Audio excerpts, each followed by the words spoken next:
అనుభవించి ఇష్టపడ్డాడు. ఫరో కుమార్తె అనిపించుకున్నట కంటే దేవుని ప్రజలతో కష్టపడడం, శ్రమపడడం ఆయనకు నచ్చింది. మరి ఎంత చేసినది మోషకు ఏమి దక్కింది? నా ఇల్లంతటిలో హల్లెలూయా. ఏంటండి పరిశుద్ధ గ్రంథములో భక్తుల జీవితాలు మనం ఆలోచన చేసినప్పుడు వారు ఎంతగా ప్రభులో వారు బలపడ్డారో ఆ యొక్క పరిశుద్ధ గ్రంథంలో వారు గొప్ప సాక్షుడిగా నిలబడ్డారు.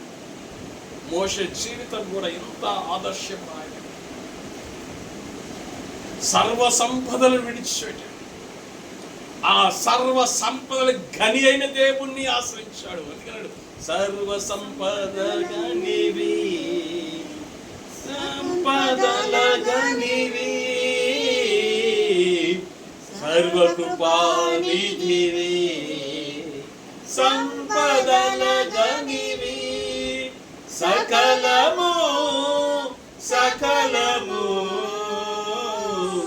సకలము సకలము చేయగలని వైపేరా కన్నులెత్తి చూచెదా, వరపాడినే కొండల వైపు నా